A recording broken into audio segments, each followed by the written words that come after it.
Hey, my parents weren't the best. In fact, they were terrible. They argued, gambled, drank too much, and neglected me. I remember crying with hunger as there was no food to eat because my parents had spent their last $20 on alcohol. At the age of 5, the authorities took me away. My parents didn't seem all that bothered, as they didn't try to change to get me back. A new family adopted me. They were friendly people who lived in a nice area. They worked hard and cared for each other. They couldn't have kids but longed for a family, which is why they decided to adopt me. They made me feel welcome, and I soon settled in as an actual part of the family. A year later, they adopted a girl who was a year younger than me, Elisa. She was prone to unprovoked outbursts. I guess she'd been through a lot. At times, she also seemed mature beyond her years. I guess we had a normal sister-sister relationship. It was very love-hate, but deep down, I cared for her like she was my real sister. Then, eventually, luck has come to us. My dad's company hit success. The press interviewed him, and there was even an article about him in a nationwide newspaper. The next week, to my surprise, my biological parents sent me a letter. In it, they told me how they both regretted their behavior, but they'd been in bad places. They were better now, and they wanted to rebuild their relationships with me. I was so confused. So I showed the letter to my adoptive parents, and they told me to follow my heart. I love my new family, but a part of me still yearned for my biological parents. I knew I had to give them a chance. They came to visit me at my house. They were so warm and welcoming, and my biological mom wouldn't stop hugging me and calling me her baby girl. As cringeworthy as this was, I kinda liked it. They'd traveled a long way, so my adoptive parents let them stay for dinner. Then afterward, my biological mom complained of having a migraine. She lay out on the couch in agony. Since it's getting late anyway, my adoptive parents offered them the guest room. The next day, I walked into the kitchen to see my biological dad making pancakes, while my biological mom chatted away to my adoptive mom and dad. I couldn't stop smiling. This felt so good. My sister walked in, but she turned around ASAP as she saw us. Her rude behavior annoyed me, but I put it down to jealousy, as she didn't have any contact at all with her birth parents. That evening, my adoptive parents told me that if I was okay with it, my biological parents would be staying for the summer break. I was excited, as it meant that I'd have time to get to know them properly. Elisa wasn't happy about it. I saw her arguing with Mom and overheard a part of the conversation. There's something not right with them. She was silent when she saw me. I had to bite on my lip to not say anything. Why couldn't she just be happy for me? Over the next few weeks, I had an amazing time hanging out with my biological parents. I didn't care that I was 18. I wanted to do all the things I never got to do with them as a little kid. It was amazing. They really seemed to have changed. So, okay, they so far hadn't paid for anything, as one time my biological mom left her purse at home, and another time they had a problem with their bank. But this was no big deal. I just paid for stuff with my summer spending money. Elisa was not cool with my biological parents. She barely spoke to them, and when she did, she made snide comments. One time I gave my biological dad $20 as he couldn't find his wallet, and Elisa snorted and said, "Sounds about right." I confronted her about it, and she told me that I should be wary of them, as she'd caught my biological mom trying on our mom's clothes and jewelry, and my biological dad lurking around our dad's office. I told her to stop being so green with envy, as the shade didn't suit her. Summer break ended, and my parents went back home. We agreed that they'd come and stay for a long weekend every month. Whenever they were over, Elisa acted like a brat. She shut herself in her bedroom and refused to talk to them. One time, on the day before they left, my biological parents invited my adoptive parents to join them on a trip to their hometown as a thank you to them. I found this was a little odd, as they were on the tight side with their money. My adoptive parents wanted to go, but Elisa went on and on about how they couldn't drop their important work meeting on the day after, and she snidely told my biological parents that people in the real world had to work. Elisa was so rude. It was really embarrassing. My adoptive parents politely declined the road trip, and my biological parents left. The next day, my adoptive dad wasn't feeling well, So Mom dragged me to work with her. Apparently, it was about time I learned about the family company. My sister wanted to come, but my dad told her off for being rude in front of guests. Elisa got mad, said my biological parents were frauds and we were all dumb for not seeing it. Then she stomped off. We had a driver take us to the meeting. On the way there, another car rammed into us. It was a hit and run. We were all trapped in the car. It was terrifying. Luckily, the ambulance arrived quickly and got us all out. Mom had a sprained wrist, and I just had cuts and bruises. But the driver's injuries were more serious. The police ran an investigation and quickly found out who'd been in the other car. It was my biological parents. Turns out, Elisa was right, and they were evil all along. They thought my adoptive mom and dad were in the car, not me. They wanted my parents to die so they could trick me into giving them all my inheritance money. Thankfully, they're now both in jail. And with time, the driver will make a full recovery. I can't help but to think about what could have been if my dad was driving and my mom was riding shotgun that day, or if my sister had tagged along. Then it could have ended with me losing them. It sucks that my biological parents broke my trust like that. I regret ever letting them back into my life. I don't know how they can be so evil.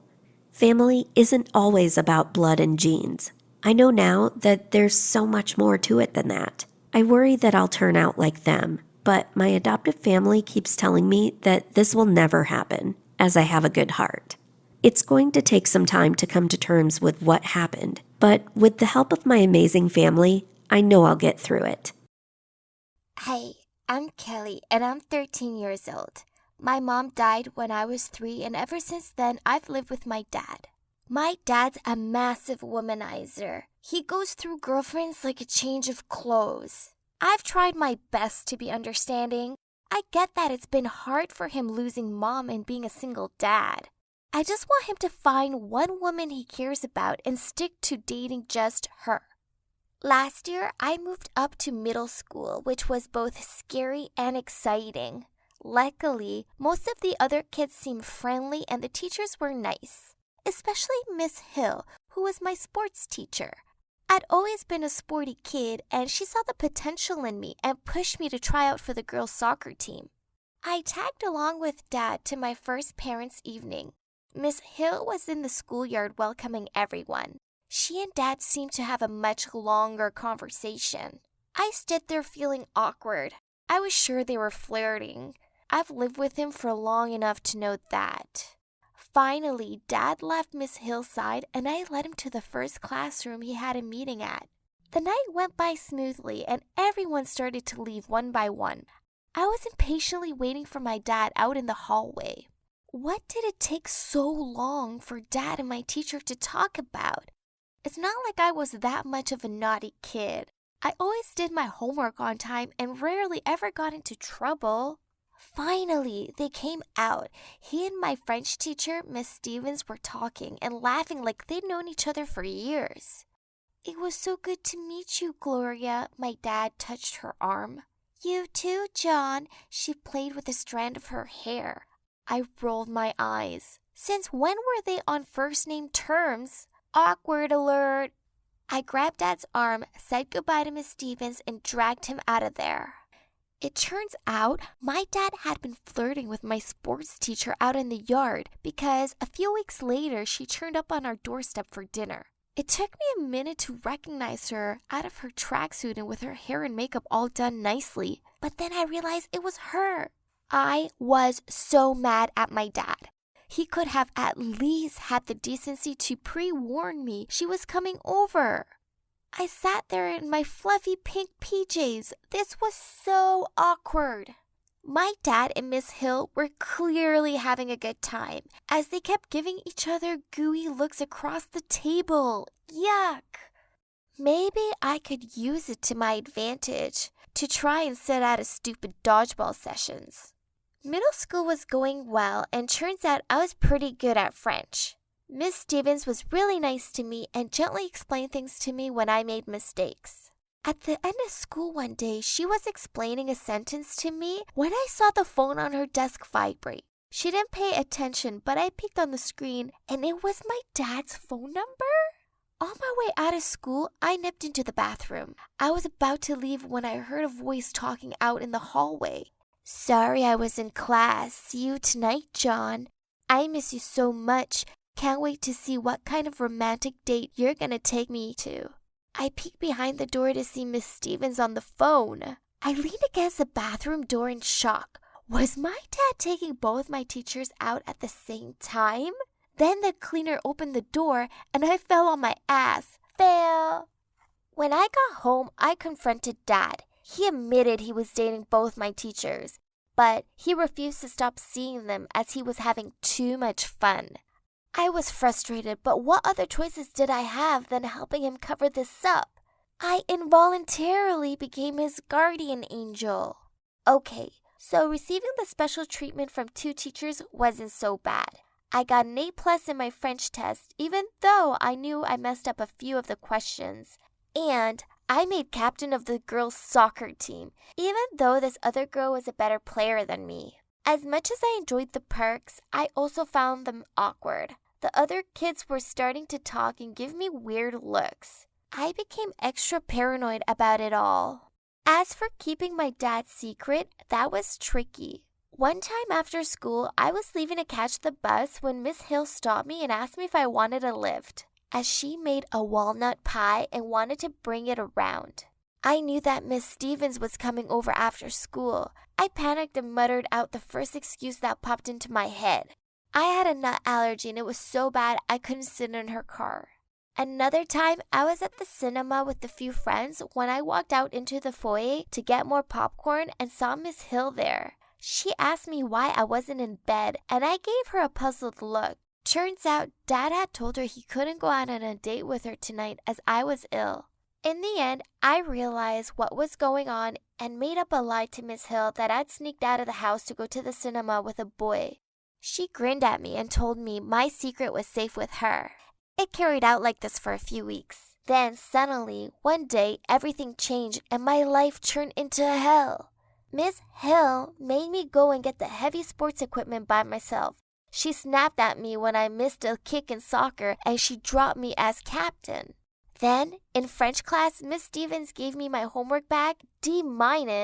Then she kept asking me questions about stuff that we hadn't studied and got annoyed when I couldn't answer them.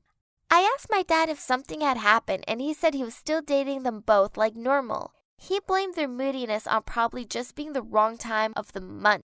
That weekend, Dad was on a dinner date with Miss Hill when Miss Stevens showed up too, and they confronted him and dumped him and poured spaghetti and wine on him. They'd been talking in the staff room and found out they were dating the same man, so they set out to expose him for the cheating rat he was. Both teachers are still punishing me for what my dad did. It sucks so much, and I hate school now. I'm so mad. None of this is my fault. I told my dad not to date them both. Why are they blaming me for what my dad did? I hate my dad so much. He caused me all of this, and worse still, he doesn't seem to care. He's already dating someone else. How can I make him understand that his selfish actions have ruined my school life and are making me miserable? Earth to Autumn, quit staring at my lame-o brother and listen to me. I turned and looked at her. Boy, I hope I wasn't blushing. Yeah, sorry, I muttered out. She shook her head at me. Brr, it's gotten so cold. She wrapped her jacket tighter around her. Anyway, y'all excited for my sleepover this weekend? So you're still bringing your suitcase full of your cool Chicago clothes along, right? Sure, it'll be all yours. I smiled, unable to stop myself from trying to spot her brother out of the corner of my eye. And you promise you'll set up alone time for me and Seth whenever I winked at you? I confirmed. Course, you can count on me. Just no kissing in front of me. Yuck. So I'm Autumn, and I'm a Chicago girl now living in small-town Texas. You see, after the first lockdown was lifted, we moved here so my parents could take care of my granny. Now I'm at a new school, but luckily for me, everyone seems nice. Especially this girl who sits next to me in French class, Lillian. She's never been out of Texas, so she loves hearing my stories about the Sky Deck and the Lollapalooza Festival. Better still, she has the hottest twin brother ever called Seth. He's cuter than Justin Bieber. I could just stare at him all day. Texas is known for lots of things. Scorching hot weather, barbecues, and rodeos. But snow is not one of them. Weirdly, this winter, a snowstorm was expected. And naturally, Lillian was as excited as a little kid on the eve of her birthday. Ugh, to cold weather. I was done with it. But I could hardly turn down a sleepover when Seth would be there, could I? This was the perfect opportunity to get closer to him. I mean, no single guy could reject a girl who confesses their feelings on the first snow day, especially not one from sunny Texas. I could be his real-life snow princess. Lillian then started rambling on about all her weekend plans. Her over-the-top anticipation was so funny. I mean, it was only snow, but I suppose for a girl who didn't even own rain boots, this was as important an occasion as Thanksgiving. I might not have been a jitterbug of excitement at the thought of seeing snow, but I was eager, and albeit a little nervous, to see Seth. We all would spend a weekend together in Lillian's family's holiday cottage, and no parents around. Yep, an adult-free zone. That sounds like heaven, right? That morning, Trevor and Lillian came to pick me up. Lillian was extra hyped upon seeing my massive suitcase of winter clothes that I've promised her, and she alone was able to throw it in the car's trunk with zero struggle. She must love it a lot, huh? Oh yeah, sorry. I forgot to mention Trevor. He's this nerdy boy in our class, as well as a good friend of Seth. Everyone knows he has a crush on Lillian, but it's obvious she doesn't like him. She just wanted an errand boy. So it wasn't too surprising that he would join us on this occasion, and that he would voluntarily drive Lillian, and me too, I guess, to the place. Okay, before you ask, Seth has already arrived at the cottage since he had to bring over food and prepping stuff. So don't worry, you'll get to meet your Prince Charming soon. Lillian playfully nudged me. I tried my best to pretend to be unfazed by her joke, but just the thought of Seth made my heart race all over again. We arrived at a beautiful wooden house just outside of town. I excitedly opened the door and ventured inside, trying to find Seth. Oh, there he was, out in the backyard, toasting marshmallows. And how adorable he looked in that sweater. But, oh, he wasn't alone. Another girl was sitting next to him. Seeing my confusion, Lillian led me outside. Autumn, this is our cousin, Charlie.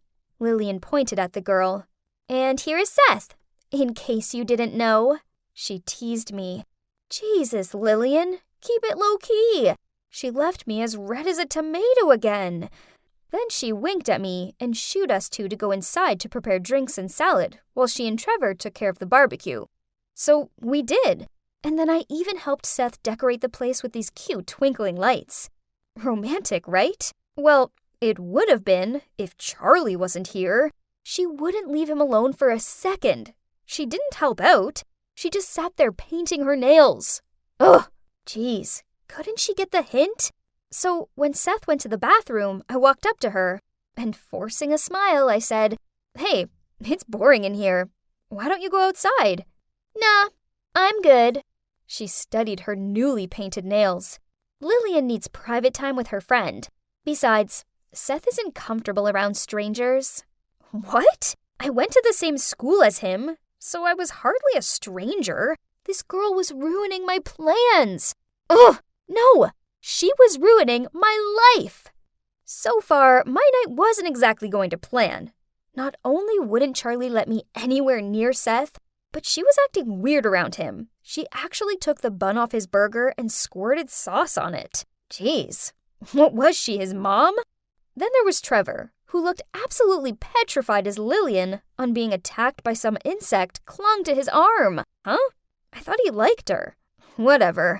I needed alone time with Seth, so I winked over at Lillian, but she just gave me this vacant look.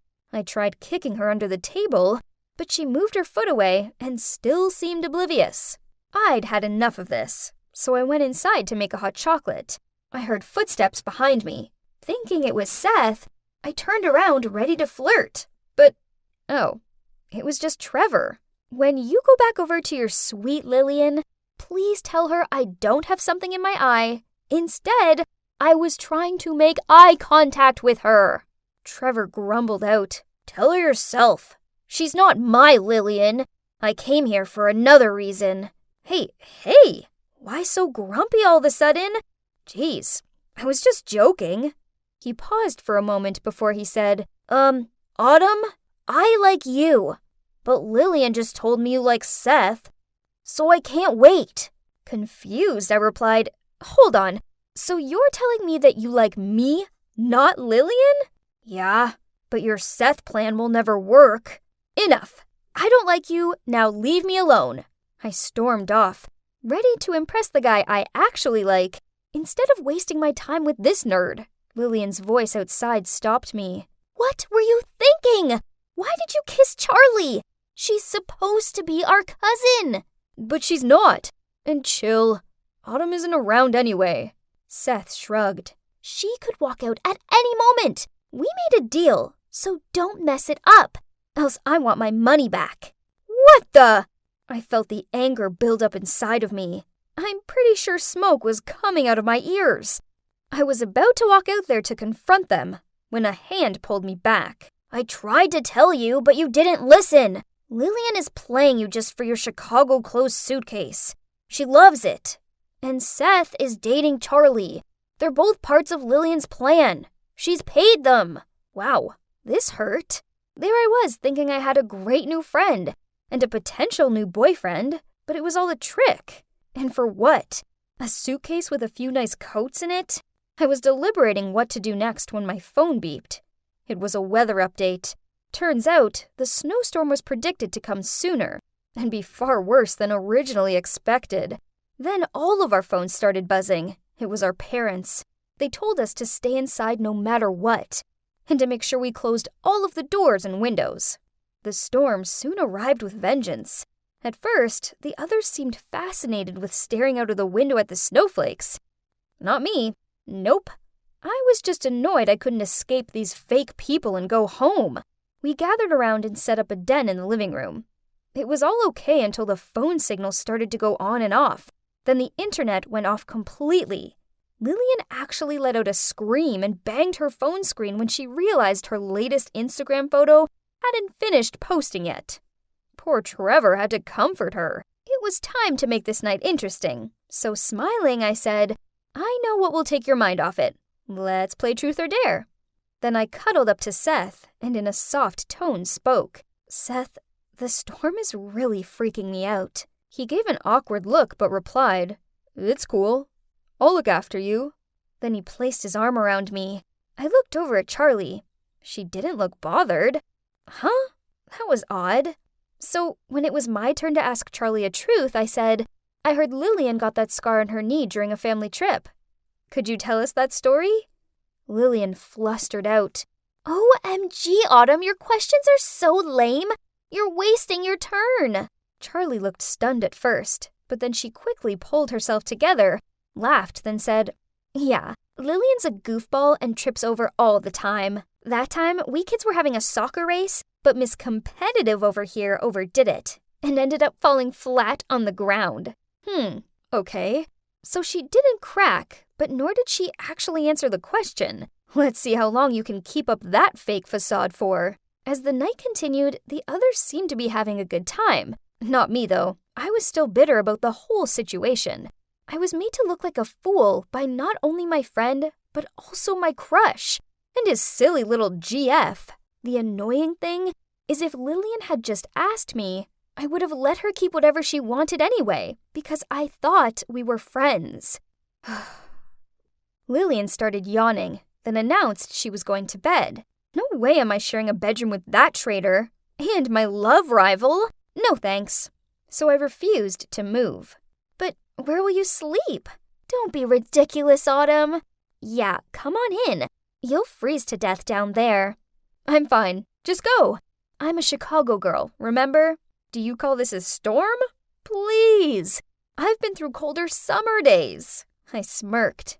But they kept going on and on. Nice try. As if you guys really care. Gotta give credit for their acting, though.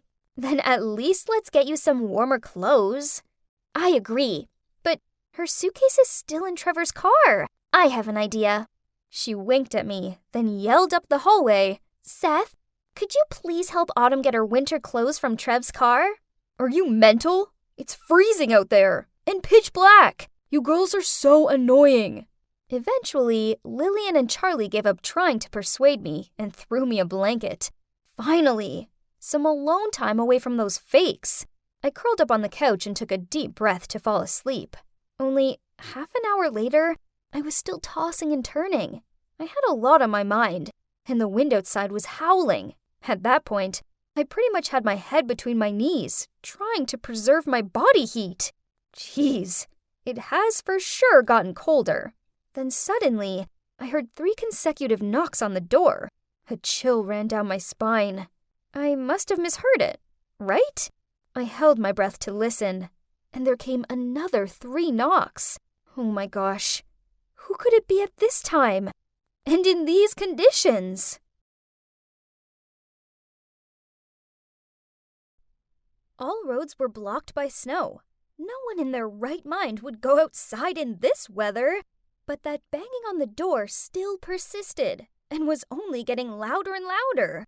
Could it be Yeti? I hugged my blanket and willed it to stop.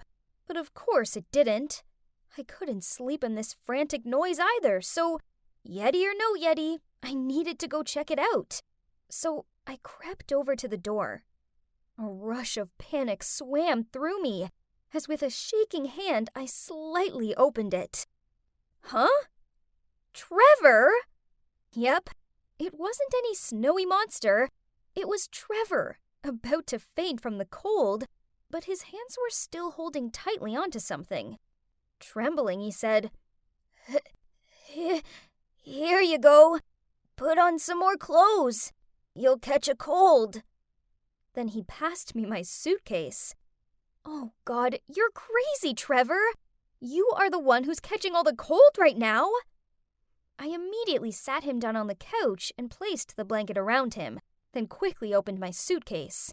Here they are, my secret weapon, heat packs. I gave him some and got him another coat that wasn't covered in snow. Here, drink this first. I'll go make you a cup of cocoa. I began pouring him a cup of warm water out of my thermal bottle, but he stopped me. Power, out. He shivered out. Well, that explained why it felt like a freezer in here. And no more hot cocoa then. Hey, so I'm Autumn, and this is part 2 of my story. If you haven't seen part 1, you should go and check it out. Don't be fooled by my name. It was definitely winter here in Texas. And this storm was insane. Shame I was stuck in a holiday cottage with my treacherous best friend Lillian, her lying twin Seth, and his secret girlfriend Charlie. Ugh! Turns out, Lillian just wanted my Chicago clothes, and everyone, besides Trevor, was in on it. Back to Trevor, and I didn't want his death on my watch, so I rubbed his arms in a bid to defreeze him. When he looked like he'd thawed out a little, I raised an eyebrow and asked him, "Why did you go outside in this?" Well, the power went out. I knew it'd be Antarctica for you in here without a heater, so I wanted to go get you the suitcase. But I ended up locked out, so I had no choice but to wake you up to get in. I'm sorry. What are you sorry about? It was just a little dumb of you. After that, we chatted about stuff. To be honest, I was super touched by what he did. While everyone was still deep asleep, here he was, thinking about me and risking his life to help me. Okay, so maybe I was a little harsh to him earlier when he confessed that he liked me. But hey, that could still just be him trolling me. I mean, I have a valid reason not to trust anyone under this roof anymore. I guess I must have fallen asleep as, the next morning, I woke up to Lillian frantically shaking me. Hey! Wake up! We're in big trouble! Oh, so they'd finally noticed the power was out. I passed everyone jackets and heat packs from my suitcase. Look, guys, layering up in these conditions is vital. Then I looked at Seth and Trevor. Even if that does mean wearing my pink pom-pom hat and squeezing into my rainbow padded coat, We couldn't help but burst out laughing. At least there's something fun to brighten up the situation. Then we started prepping to face this apocalypse. And I was the captain, because, hey, I'm the one who had the most experience with snow around here. Time was of the essence, so I quickly went to check the faucet. Luckily, the water was still running, though the flow was a little weak. Quick, get anything that can contain water. We should store as much as we can before the pipes freeze up. Ugh, look at Seth and Charlie, being all playful and flirty, forming a bucket brigade, with Lillian too. What a thorn in the eyes. So I threw them some towels I'd found and ordered them to go windproof all the doors and windows instead, as Trevor could handle this water storage thing alone. Meanwhile, I checked on our food situation. Fortunately, we've brought enough for 2 days, but it's all frozen now, and we had to ration the food in moderation, as who knows how long this lockdown could be. Hey, should we try using that fireplace? It's freezing, even with these jackets on. Yeah, Seth, why don't you figure it out? Then we started cleaning up all the stuff in front of the fireplace, so Seth could give it a try. But oh boy, what did I expect? The most he managed to make was black smoke. Forget it. This is probably just a decorative fireplace. Y'all so dumb. Then Trevor appeared out of the basement with an armful of wood. No, for sure it's usable. Look, I even found wood and coal stored here. Let me try. He knelt down in front of the fireplace and started clearing the blockage to the chimney. After some time, it worked. Whoa, we had fire. We all whooped and jumped about like lunatics. Then Lillian wrapped her arms around Trevor's neck and kissed him on the cheek. Blushing, he immediately wiped it off with his hand, which then left some coal stains on his face. It was so funny. Trevor was our true hero again. While Seth... Well, thank God I didn't have a crush on that loser anymore. Poor Charlie. Have fun being stuck with that useless dude. Thanks to Trevor, we now had a fire to keep warm and to cook our food on. So we'd be fine, right? Oh no! My phone's dead! Just when I think I caught a tiny bit of signal. Gimme! Don't you know we can charge your phone with fruits? Seth grabbed Lillian's phone and charger and took them into the kitchen. Now that's strange. He has never looked so enthusiastic doing anything helpful during the past 2 days. He was probably trying to save his face after losing to Trevor so many times. Ha! I watched on with amusement as Seth stabbed the charger into a banana.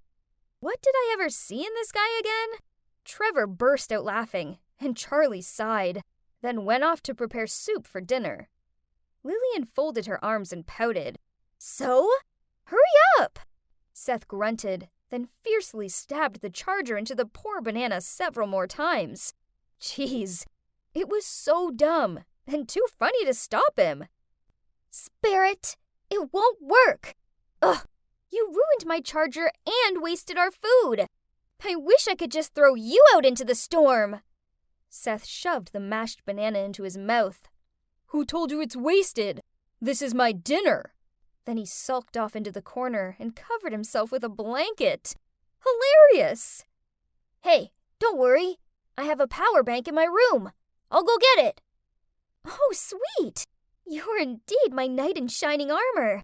Always come and save me in time. She winked, then hugged his arms. He quickly looked at me, then shook her off of him. What was that for? Was he serious when he said he liked me? He rejected Lillian more than twice. And to be honest, I did have this tingling feeling whenever there were only 2 of us in the room. I don't know anymore. Later that night, we decided to all gather in front of the fireplace to sleep, as it's the only warm place in the house. So me and the other girls went to the bedrooms to get the mattresses and blankets. Well, anything useful, really. OMG, my brother's such a loser. Lillian laughed as she picked up her pillow. Charlie smirked. Tell me about it. He actually stabbed a banana to death. The poor banana. I chuckled. Joking around with them actually felt kinda good. We were stuck in this house together till God knows when, so maybe I should stop being bitter towards them. Besides, I was totally over that useless loser Seth now anyway. Even Charlie wasn't on his side. We set up a cozy base in the living room and spent the next few days riding out the storm. On a few occasions, Lillian tried snuggling up to Trevor with some excuse about raising body heat, but he just shuffled away from her. So in the end, she made us all do cardio workouts, which did the trick, and it was really funny to watch each other struggle to do star jumps with 500 layers of clothes on. Charlie also taught us to play some card games to pass the time, such as solitaire and go fish, which I'm now a pro at. Seth and Trevor even picked up a new hobby of wood carving, but so far, I still couldn't tell what their artworks were supposed to be yet. And finally, after 4 days of isolation, the storm seemed to weaken.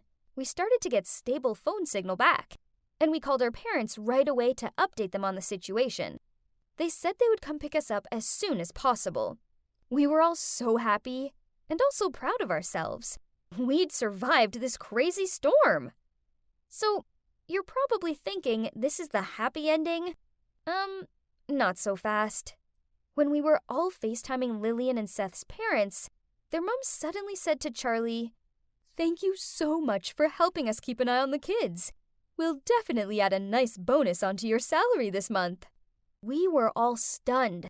I don't even know if it's for the same reason, but why was Seth's mom paying his girlfriend?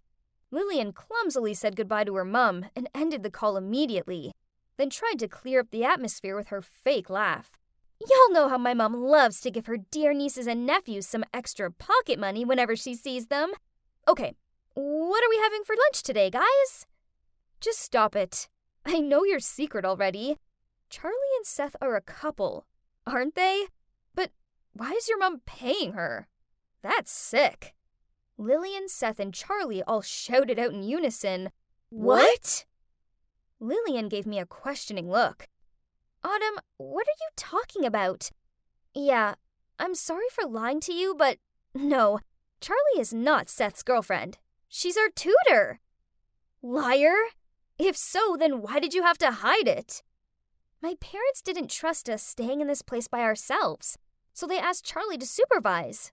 And come on, we're 16. We don't need a babysitter. That's embarrassing." "Yeah, I thought it's just a harmless lie, so I agreed to go along with them. I mean, we still had fun together, right?" "But who told you we were a couple?" I was about to reply, but then Trevor dragged me to another room while saying to the others, "She needs to calm down first. Let me take care of this." Now we were alone. I gave him an "I'm waiting" look. "Okay, hear me out first, okay?" I nodded, then he sighed and continued. "Lillian does like you, and she did actually want to help you get with Seth, but he wasn't interested. So she promised him a month's worth of pocket money to stay here." I didn't really buy it, but let's see what else he's got. Okay then, but that doesn't change the fact that Seth and Charlie had something going on. Duh. That kiss? Actually, that wasn't real. I just dared Seth to do it. Charlie really is just their tutor. What was he talking about? I felt like the room started spinning. Look, I really do like you, Autumn, and I know I should never have lied about stuff, but it was only so you'd give me a chance. Only, Lillian now thinks I like her, and I never meant to give her the wrong impression. How dare he trick me like that? So I screamed at him. "I will never, ever like you! Your actions have just made me hate you even more!" Thanks to him, I misjudged Lillian, Charlie, and Seth. Although, to be honest, Seth might not have been a liar, but he was still so not my type. Trevor gave me this disheartened look as he stared down at the ground. Then he muttered out a, "Sorry." I didn't want to hear any more of his pathetic apologies, so I huffed my way out of there and sat on the freezing porch until my parents finally arrived. After that, things went back to normal. School resumed. Lillian and I are the best of friends, and she now calls me her snowstorm bestie. Aw. As for Trevor, I now avoid him as much as possible. I know he stares over at me at school. I can feel his gaze on me. But as soon as I look in his direction, he quickly turns away. I guess I do like him, okay? I don't agree with what he did, but I've got to admit, it sure takes a witty, imaginative guy to come up with a plan like that on the spot. Okay, fine. I'll give him another chance and see where things go. And if there's ever another snowstorm, well, then I suppose he's a handy guy to have around. It was just a regular school day, and I was sorting out my locker when suddenly I heard hushed whispers and noticed that everyone else was staring at something. Okay, so turns out it wasn't a something, but a someone, as this pretty girl strutted down the corridor like it was a runway or something. Ugh. Why was everyone gawping at her, rushing over to greet her, and sticking notepads in her face for her to sign? I hugged my books and muttered, geez, there's nothing special about her. So, my name's Lily, and I'm just a normal girl. My family, yeah, they're normal. My appearance, normal. And my social status, well, that's just normal too. I coast through life, and that's it. Nothing exciting ever happens to a regular girl like me. Oh, how I long to be the perfect looking girls on Instagram. They're so flawless in their clear skin, stylish clothes, and glossy hair. But those girls were different. They were from different worlds. Oh well, at least I still had my books, my bestie Sarah, and my cute boyfriend Brian. But this all changed when Stacy rocked up at school with her perfect looks and her "I'm so sweet and friendly" routine. Yeah, right. So, what if she had a prettyish face and a bit part in some TV show? Underneath the fake shine, she was clearly not all that. I walked into English class to see her sitting at the desk next to mine. Ugh, great. I couldn't even get to my seat because everyone else was surrounding her, asking her dumb questions such as, "What shampoo do you use?" and "Do you get snack breaks when you film your show?" Geez, give me a break instead. Then, when I finally managed to sit down, she smiled at me and in this sickly sweet voice said, "Hi, I hope it's okay I sit here. I'm Stacy." Yeah, sure. I forced a smile back, but on the inside, my anger was boiling over. Who did this girl think she was? So what if she was beautiful? I bet she only cared about her looks and never bothered studying. Yeah, everyone else would soon realize what a failure she was. Then, one time during recess, Stacy, the living Barbie doll, suggested we start a yearbook, and now everyone's treating her like she's achieved world peace or something. Ugh! You know the worst part of it? I've been saying we should start a yearbook for years, but no one listened to me. And guess who received so many welcome cards and love notes that they fell out of her locker and obstructed the hallway? Yup, Stacy. Gosh! It's been like weeks already. When will these stop? I hated how she thanked everyone and blushed and I needed to be around a sane person who didn't think the sun shone out of her. She was everywhere. It made me sick. But thank God for lunchtime. It became the only peaceful time of the day for me, when I could hang out with Sarah and not have to worry about Stacy. But, what was this? What was that Barbie doll doing sitting at our table and talking to my best friend? I walked over there and placed my tray down next to Sarah. Oh, hi, Lily. Stacy just said the funniest thing. Great, I muttered under my breath. Lunch was an ordeal. Sarah ignored me and kept on asking Stacy dumb questions like, "Is your co-star Kyle as handsome in real life?" And "How do you style printed skirts with a colored tee?" Yawn! Later that day, due to a paint spillage in art, I was 5 minutes late out. Sarah had agreed to drive me home, but I went out to the parking lot. Her car wasn't there. Then I checked my phone and saw that she'd messaged me. "Where are you? I can't wait anymore. I'll leave first with Stacy. See you tomorrow, X."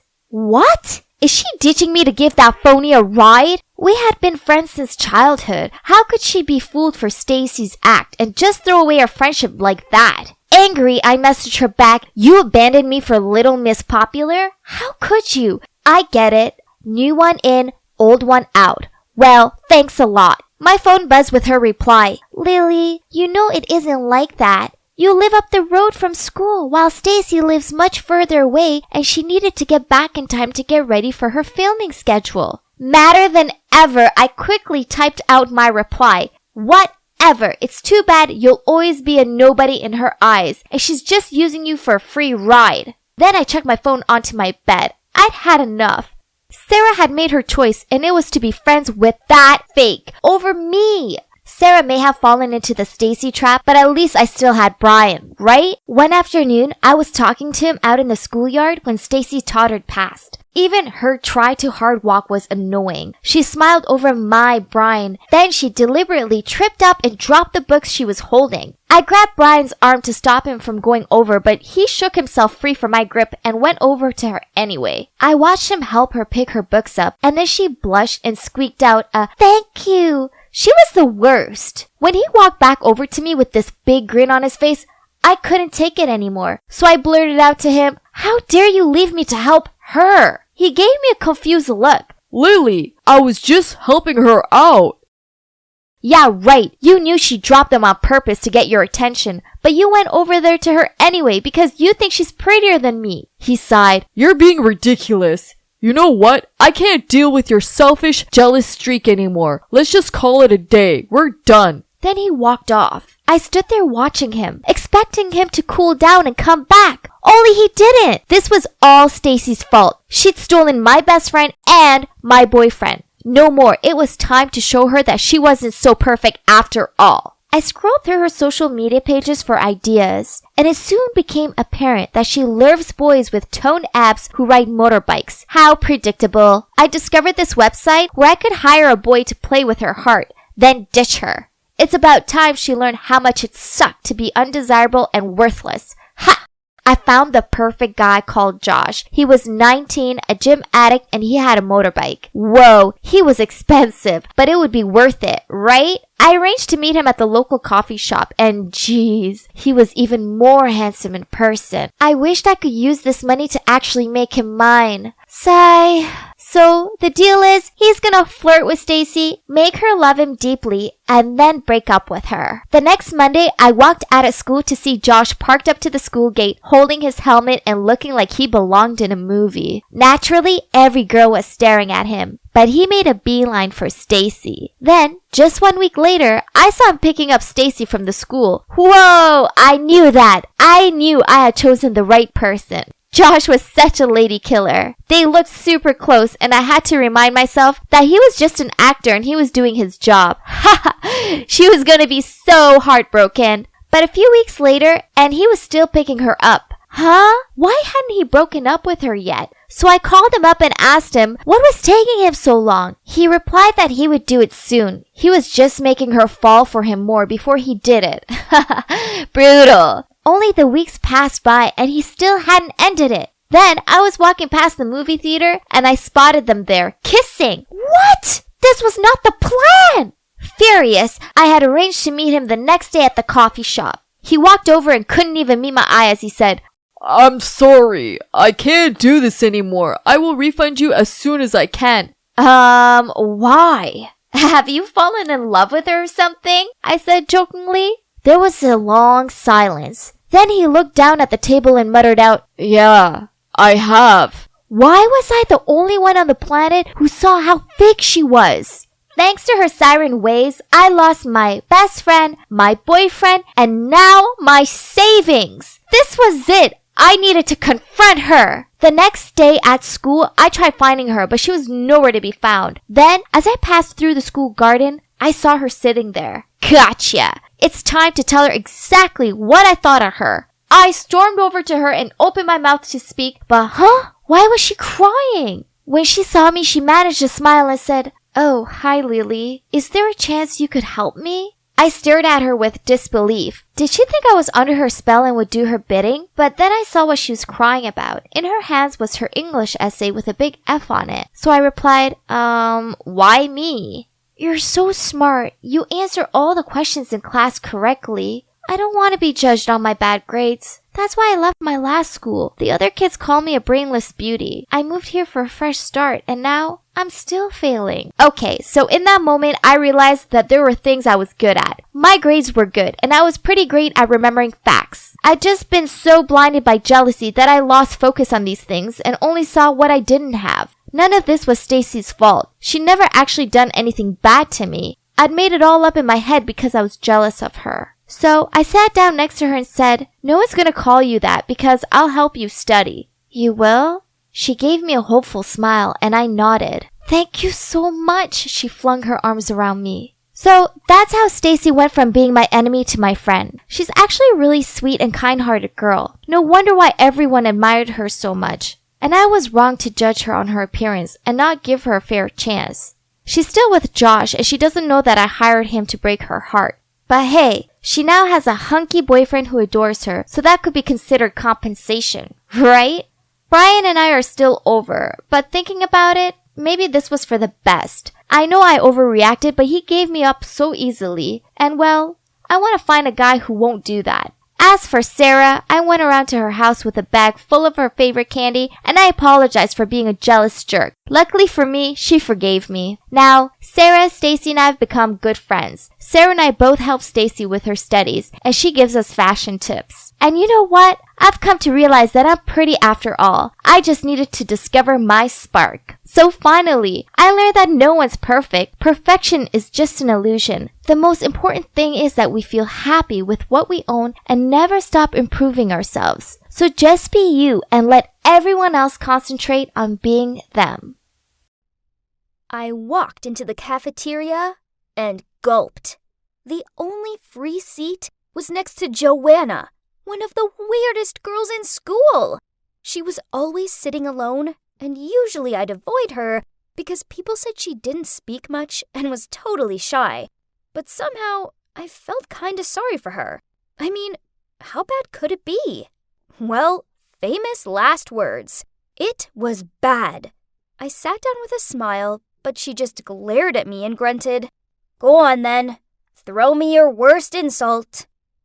I was confused and said, "Oh, no, I just wanted to sit here and say hi. Are you okay?" Suddenly, Joanna started speaking at 1,000,000 miles per hour, telling me that of course she wasn't okay and that she had to see a therapist every day. Then she showed me all the pills she had to take and said she had crippling anxiety. I was shocked. Overwhelmed with TMI, I felt uncomfortable and thought of leaving, but then she grabbed my hand and said, "We're friends now, right? I've never had a friend in my life before. You're the first person I've really been able to open up to. Not even my parents know how hard it is for me." Whoa, I couldn't leave her now. I patted on her shoulder and told her I'd happily be her friend. I mean, it would just be spending some lunch together or grabbing a coffee at most. It'd be fine. However, Joanna's interpretation of a friend was slightly different from mine. 3 days later, I got back from the library quite late, so I went straight to my room as usual and started changing, only to find Joanna right behind me as I turned around. I almost woke up the whole building with a scream of fright. "Oh, hey, Rumi," she said with a big grin. What? This was insane. Rumi? What do you mean? But she just laughed and said she'd felt very lonely in her dorm on her own, and seeing as I had a double room, she'd asked the dorm supervisor if she could move in with me. I guess it wasn't so bad. I mean, I got lonely too sometimes. So that night, we stayed up super late chatting. And to be honest, it was actually nice to have a roomie. We became quite close, and a few nights later, we were having a movie night. Joanna turned to me and said, "Carrie, there's something I need to tell you." Oh no, surely there wasn't any more disturbing things left. How did this girl cope? But then she started blushing and said, "I have a crush on someone. His name is Mitch." Oh gosh, I knew exactly who she was talking about. "Joanna, he's bad news. He's a total womanizer. You're way too good for him." At least, that's what I said, but what I meant was that he was only into popular girls. He'd never go for a girl like Joanna. Joanna didn't take it well. "You're jealous, aren't you?" I bet you have a crush on him too. Well, I confessed, so he's mine. Huh, you're welcome to him. I never fancy someone like Mitch. I'm not that kind of girl. Joanna then said she'd prove to me that she could win him over. I felt annoyed at her and just went back to watching the movie. For a second there, it felt like my life had way more drama than ever before, and I started regretting ever sitting at her table that day. Little did I know, it was just the beginning. A week later, I was hit in the face by a huge surprise. Joanna and Mitch started dating. I was lying there listening to music when I heard voices outside the door. I opened it, and there was Mitch walking off. He turned back to blow Joanna a kiss, and then you should have seen the smug expression on her face. "Told ya," she said, laughing. Wow, cocky. But okay, I was happy for her. She was a woman of her word. But I was worried she'd get hurt. I didn't have time to tell her this, though, because pretty soon she was with him 24/7. He even came over to our dorm, and I was sick of listening to them kissing. They were disgustingly lovey-dovey all the time, and it quickly became exhausting. On Valentine's Day, he sent 100 balloons to our dorm, and I couldn't even get through the door. Could he be any more over the top? It wasn't even that romantic. But Joanna was smitten. It was painful to watch. But not as painful as seeing Mitch walking along the street holding some other girl's hand. I froze. This couldn't be. I quickly texted Joanna asking her how things were going between her and Mitch. She replied immediately saying, "All good, why?" So I told her what I'd seen, but I got no reply. I rushed back to her dorm and asked her why she was ignoring me and if she was okay. But she just started shouting at me, saying I was trying to ruin her relationship because I was jealous. Clearly, she didn't believe me. I told her I was telling the truth, but she just got up and left, slamming the door behind her. Things got really awkward after that. She ignored me in the dorm, ignored me in class, and wouldn't reply to any of my texts. And she still brought Mitch back to our room and kissed him in front of me. Eventually, I couldn't take it anymore and asked her to move out. But I didn't expect what would happen next. Joanna lost it. She started shouting, "What's your problem? For the first time in my life, I'm happy, and someone loves me. And there you are, trying to ruin this for me. And now you want to kick me out? It's not my fault you're single, Carrie. Maybe if you stopped being so jealous for a second, someone would like you back." I couldn't believe her. I wanted to scream. She was the worst. And the next morning, it got even worse. I was sitting with some friends before class started when suddenly Joanna walked in and burst into tears. People ran over to her and asked if she was okay, and that's when my blood ran cold. She started saying how I'd been bad-mouthing her boyfriend, and now I wanted to kick her out of our dorm. And then I heard my voice. I looked over, and she had her phone out and was playing a recording of our argument. Of course, she'd edited it to make me sound like the bad guy. Even my friends looked shocked, and Joanna told them all how I was a two-faced, good-for-nothing kind of girl and that I loved to gossip about everyone behind their backs. I tried to explain to everyone that Joanna was lying and that she was just angry, but everyone looked at me in shock. It was like they believed her. I was stunned. The next day, I noticed Joanna showing my friends some photos on her phone. They were screenshots of texts from me, but she'd edited them to create a total monster out of me. One time, Joanna had messaged me laughing about how my friend Valerie had the worst hairstyle ever, and I joked that she must have cut it by herself. And there was the message where Joanna talked about how Mitch said his ex, Anna, who was also our class president, must have been flirting with the economics teacher to get good grades. And I said, "Has Anna sunk that low? Not only having an affair with a married man, but basically committing academic fraud? I don't think she would do that, though." But of course, Joanna had cropped out the last sentence, and she didn't show her parts in the conversation either. By that way, I looked like the worst friend ever. I tried to tell them what Joanna was doing, but they were too hurt to believe me. But that's not all. You see, Joanna had sent these messages to the whole school. For the rest of the day, people were coming up to me and telling me I was nothing but a mean girl. And then at lunch, I went to sit in my usual spot with my friends, and suddenly they all jumped up and left me there alone. I could hear everyone whispering about me. And then the most popular girl, Amy, came over to me and said I was a disappointment to this college, and I didn't even deserve to be here. I couldn't hold back my tears, so I rushed back to my dorm. But standing there with her arms folded, blocking the door, was the dorm supervisor. She said that she'd received reports about my behavior and that I had 1 week to move out of the dorm. I didn't understand. What had I done? Apparently, people had told her I wanted to get her fired. And then I remembered Joanna saying those exact words and asked me how she could report to the manager. So I'd sent her a text explaining how to report her. Oh my gosh, she'd even used that against me? This was too much. I went to find Joanna. I was furious. She was ruining my life. When I got to class, I planned to show everyone our full chat conversations, unedited. But I didn't get the chance because Joanna was sobbing hysterically, and everyone was comforting her. She was saying how living with me was torture, and that she had to take medication to deal with me. Enough! How dare you! I screamed. Why are you doing this to me? What did I ever do to you? Joanna, of course, started crying even louder, and everyone stared at me like they wanted to kill me. I walked out of there feeling completely empty. I'd lost my friends, my dorm, my reputation, and every last bit of dignity, all because of that snake. I still didn't know what I'd done wrong. The more I tried to understand it, the more everyone defended Joanna. It was useless. No one listened to me.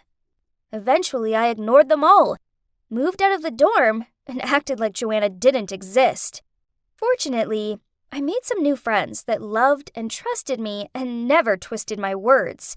As for gossiping about me that everyone else still did, I learned to block it out. And then about 4 months later, I got an email from Joanna. I was shocked. She said, "Carrie, I'm sorry. You were right all along. Mitch was cheating on me, and I should have listened to you. Please forgive me. I'm begging you. I'll do anything to make it up to you. I'll confess to everyone. Please, let's just be friends again. I miss you." Ha! Not in a million years. I deleted the email right away. There was nothing that she could do to ever make it up to me. She'd ruined my life, and I was done with that toxicity. Good riddance.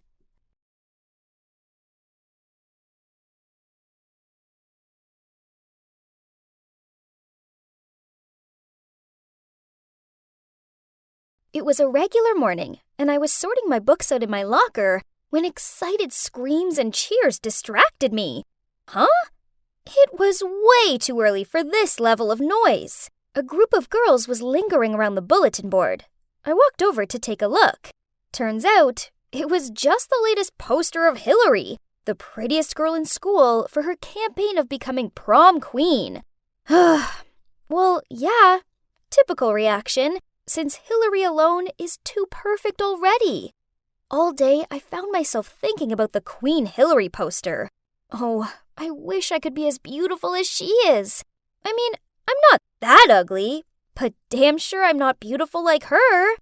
OMG, look at me. My cheekbones aren't defined enough. My lips aren't pumped enough. My hair is too frizzy. And I literally have to jump on the spot to get myself into my favorite pair of jeans. Let's face it, I was plain and ordinary, while Hillary, she was oh so beautiful. Mom called me down for dinner, so I sat there glumly twirling my fork around my plate. Mom must have noticed something was up, as frowning she asked me, "Sonia, what's wrong? You've barely touched your dinner." "I'm not hungry," I sighed out. "Anyways, I'm big enough already, and ugly enough." "Sweetie, Don't be silly. You look lovely.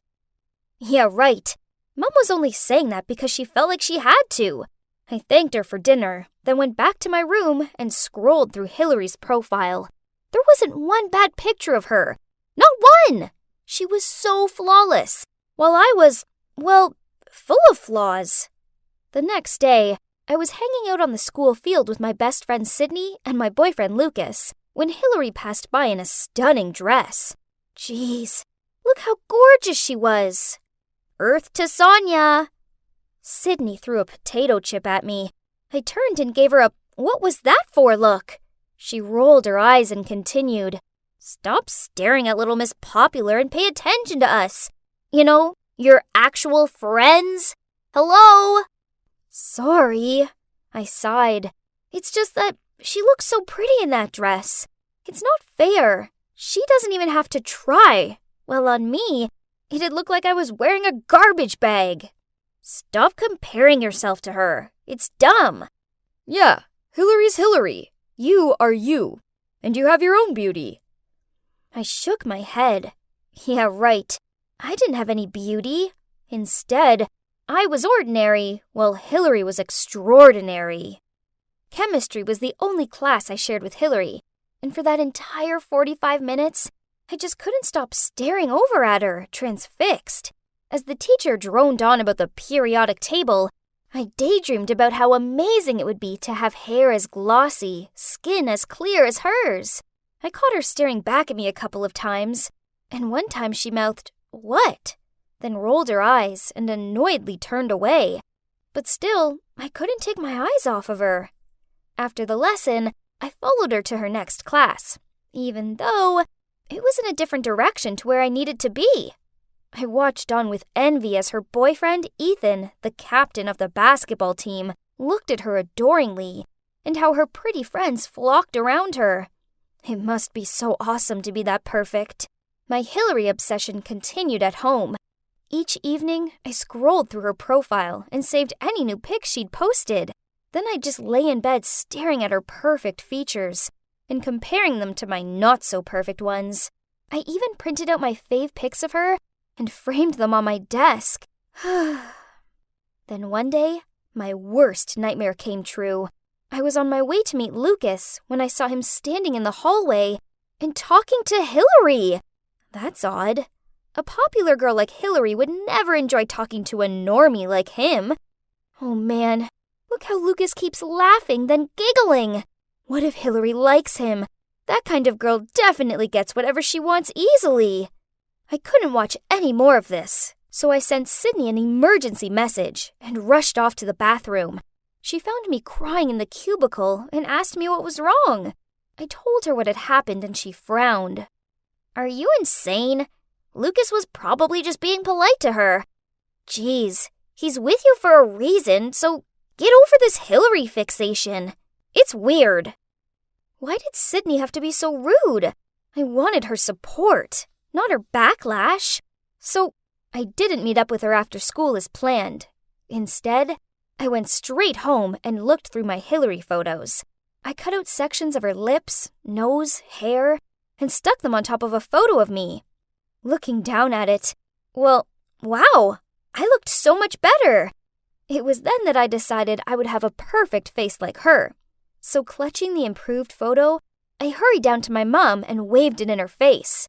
Look how perfect I'd be if I changed a few things. Please will you lend me the money to pay for surgery? Please? Mom looked horrified.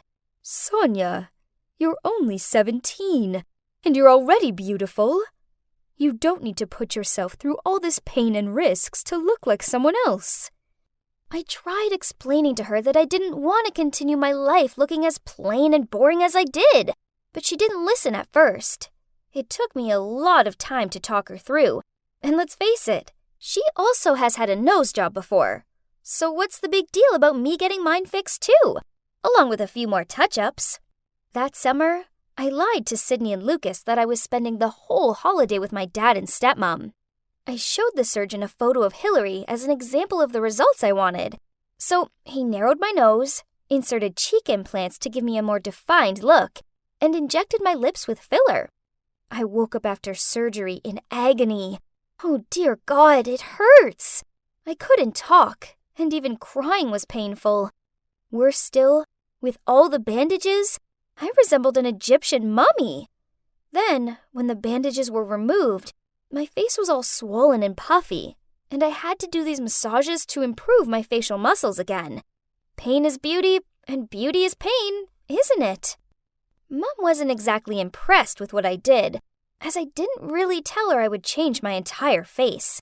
Still, she spent the summer looking after me, even though I did have to put up with her whining and sometimes even tears.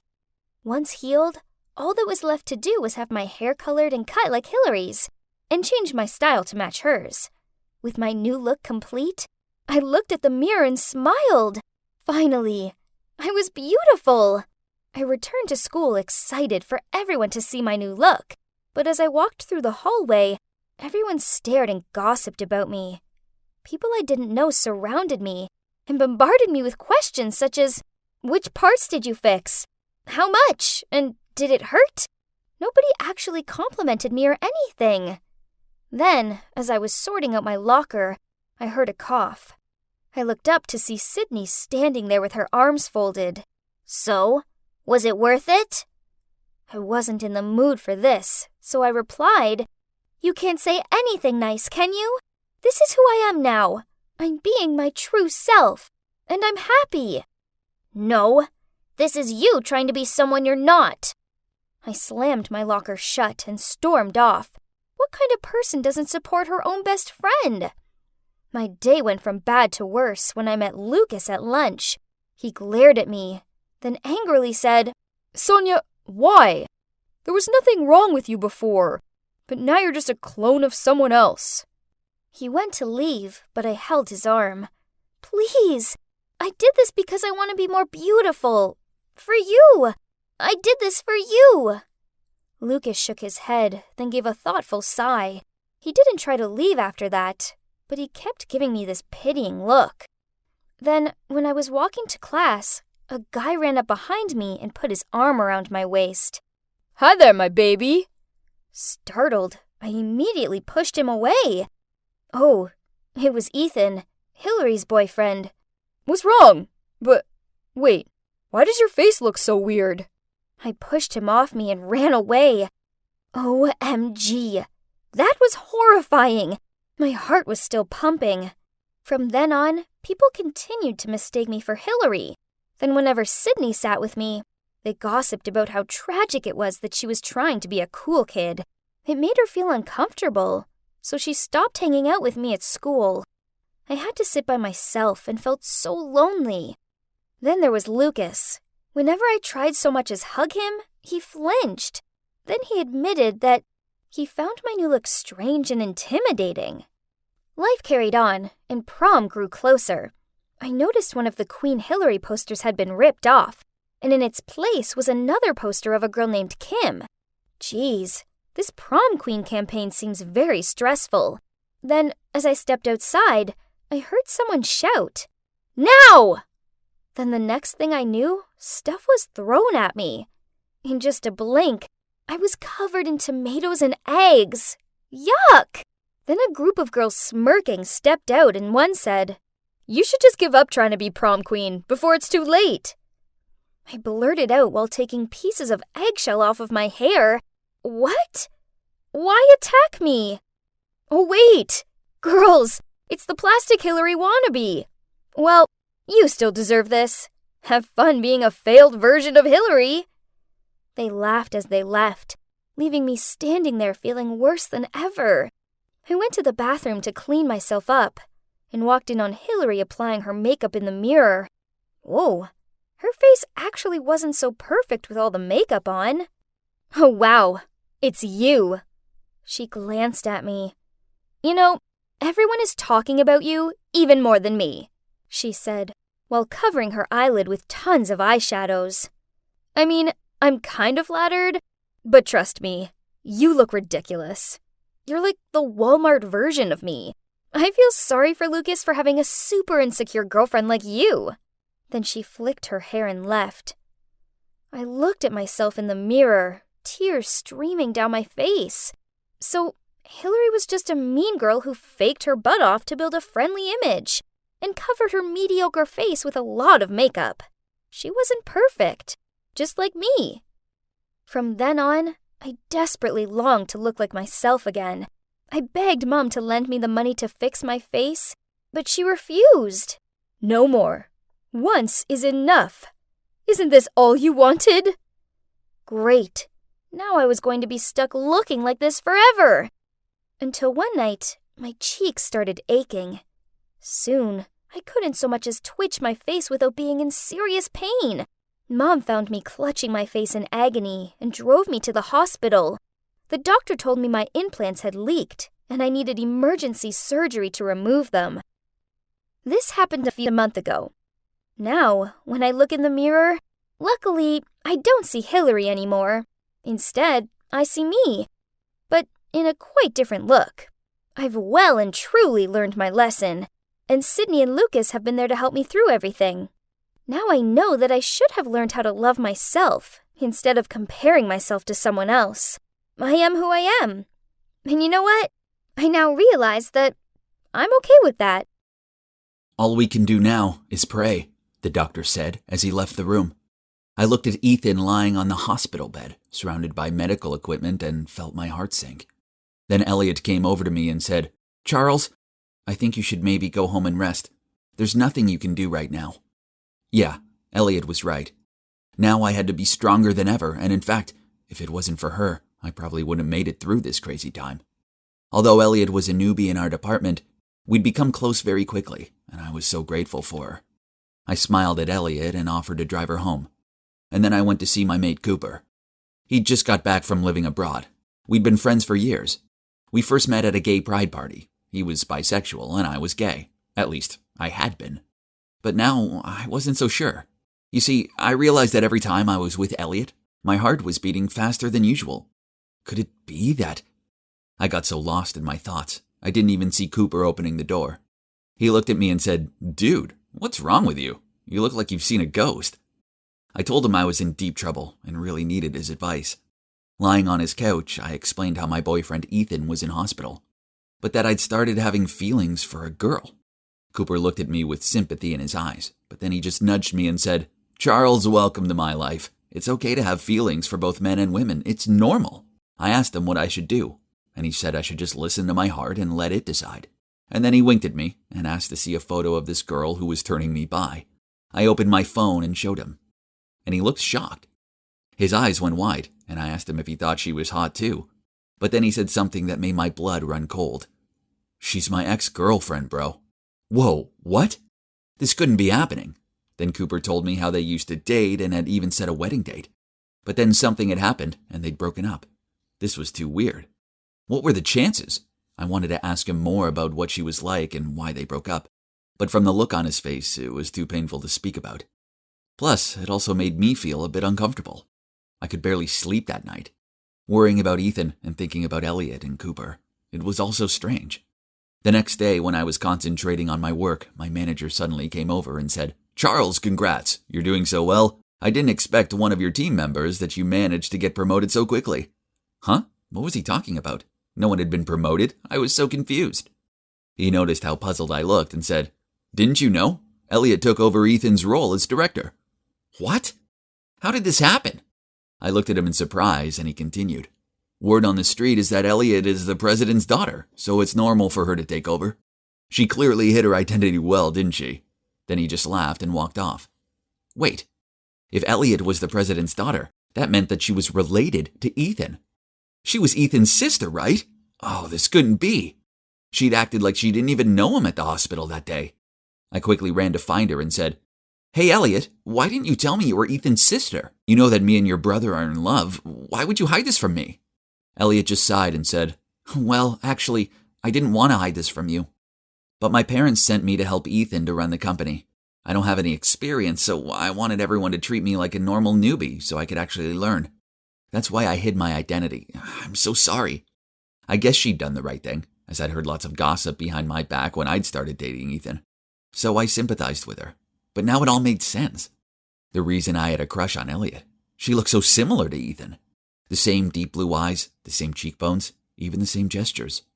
She also had the same shrimp allergy, and they both had this pen-spinning habit when they're deep in thoughts. How had I not noticed this before? What if I wasn't in love with Elliot? I was just in love with how she was so similar to Ethan. Okay, that made me feel a lot better. So it was Ethan I loved after all. The next day I went to visit Ethan with a huge bouquet of sunflowers, his favorite. When I was walking through the entrance, I spotted Cooper. "Hey, we meet again," I called out. "What are you doing here?" He told me how he was visiting his ex who'd been in an accident, and I said I was visiting my boyfriend who'd been in an accident. "Let's walk together," I said. "What room's your ex in?" 1502, Cooper said. "Are you sure?" I mean, that was Ethan's room, I thought. Then it hit me. "Hang on, is your ex called Ethan?" I asked, really hoping it wasn't. "How did you know that?" Cooper said. "Because Ethan is my boyfriend," I said. This was way too awkward. How was it possible to have this many coincidences? I couldn't believe it. Cooper was shocked too, and said that Ethan was the reason he and Elliot had broken up. He'd fallen in love with Ethan. And Ethan's family had been so upset by this, they kicked Ethan out of the house. Oh, so that's why Ethan never talked to his family and told me to never ask about them. After that mess, unfortunately, their relationship didn't work out. So Cooper packed up his stuff and decided to go study abroad to start things fresh. Oh man, this was a lot to digest. I couldn't help but wonder how Elliot had felt when she'd found out her husband-to-be was in love with her brother. Cooper and I were so shocked, but not as shocked as we were going to be a moment later. We were about to walk into Ethan's room when we heard Elliot's voice. She was speaking in a mean tone, saying, "Ethan, you just wait. How will you feel when your boyfriend falls in love with me? It'll be painful, right? I'll make him leave you and it'll serve you right, after everything you've done to me. It's time for a taste of your own medicine." I froze when I heard her saying that. I turned to Cooper and he was just as shocked as I was. Suddenly he burst through the door and I stormed in after him. Elliot almost fell off her chair in surprise at seeing us. Why are you two here together?" she said. "Hey, stranger," Cooper said. "Come on, Elliot, give it up already. It's been a long time. Things were over between us. Just let go and move on." Cooper was so angry, but Elliot just laughed and said, "Get over yourself, Cooper. It's not about you. I don't have feelings for you anymore. I just want revenge on my brother. It was so cruel of him to steal you away and ruin my life like that." Then with eyes full of hatred, she turned and looked at poor Ethan lying there. I was furious. I realized exactly what Elliot had been doing. Deliberately flirting with me to steal me away from Ethan. How could she? I confronted her on the spot. "What's wrong with you? Why would you treat me like this? And your poor brother?" I didn't expect... Before I could continue, though, she interrupted me and said, "Charles, wait, listen to me, please. It's true that was my intention at first, but then I fell in love with you. And I thought you were starting to fall for me too. I'm so sorry." Elliot then tried to reach for my hand, but I was disgusted. I pushed her away and said, "Get away from me. I don't want to see you anymore." Elliot started crying, but I was too upset to be bothered. I was just so horrified that she'd do this. I was so disappointed in myself, too, for falling into her trap. Poor Ethan. He didn't deserve any of this. I stared at him lying there on the hospital bed. What if he knew? I kept staring at him and swear I saw his fingers twitch. Oh my gosh, was he waking up? Cooper quickly went to the doctor, while I stayed with Ethan and tried to talk to him. Ethan, are you awake?" The doctors ran a few tests and said that Ethan had finally regained consciousness and would wake up properly soon. Cooper and I were over the moon. I was so relieved he was going to be okay. And it seemed like Elliot also felt the same as she stood quietly in a corner of the room, tears streaming down her eyes to the corner of her mouth that turned up in the most subtle smile.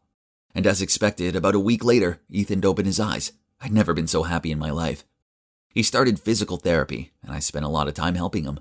Of course, Cooper popped in to visit too, and we all had a good laugh about how connected we all were. This must have been real fate, because calling this coincidence would be an understatement. As for Elliot, she just disappeared. But then a few days later, when Ethan, Cooper, and I were chatting together in the hospital, an email popped up on my phone. It was Elliot, and she said she was so sorry for what she'd done, and she just hoped that Ethan and I could forgive her. Then she said she wished us only happiness.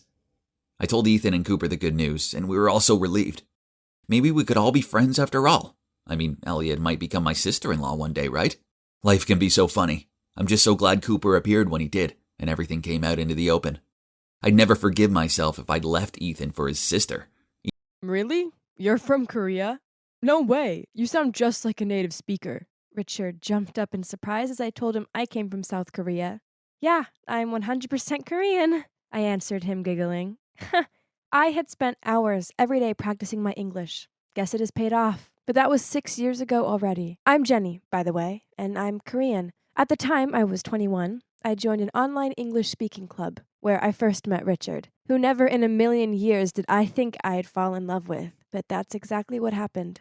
Ever since that very first class, we started talking every day, and the sparks between us were undeniable. He always mentioned how he wished I could be in the Czech Republic with him, and I found myself daydreaming about our future wedding. Okay, so I was getting ahead of myself, but he was just so amazing. After a month of talking nonstop, I realized I was probably going to fail college if I didn't start setting my priorities straight.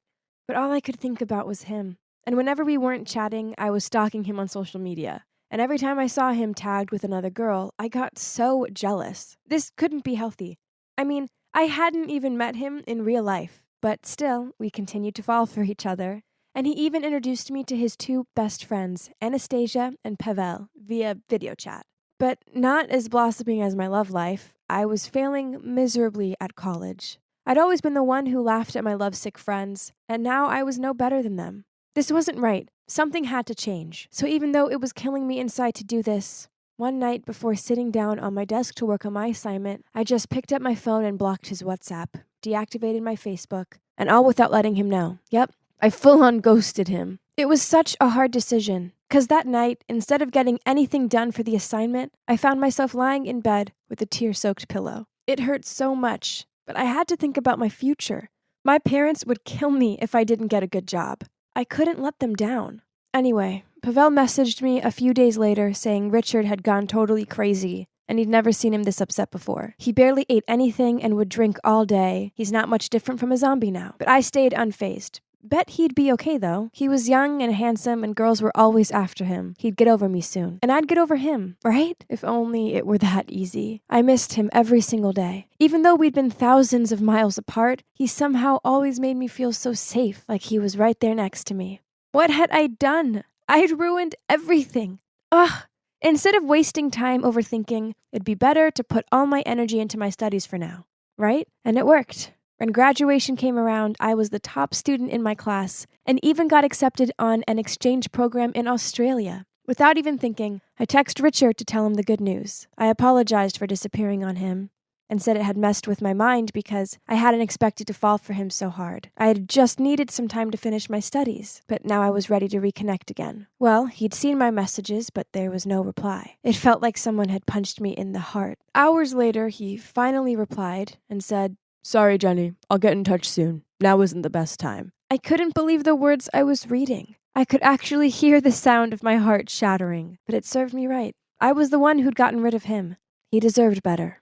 But still, I stalked him every day online, and then I realized the only way to solve this would be to fly to the Czech Republic and find him. First, though, I had my exchange program in Australia. I bought a new phone and got a new number for the trip to leave my old one in Korea for my uncle who was always complaining about his outdated phone. Those 3 months in Australia were awesome, and I got my mind off things for a little. I was ready to start fresh when I got back from the trip, until my uncle told me that someone had texted me on my old phone, but because he didn't know English, he didn't know if it was for me or not. I immediately checked it, and there was a message from Richard that said, "Jenny, I'm so sorry for my last message. I miss you so much. Your smile, your eyes, your voice.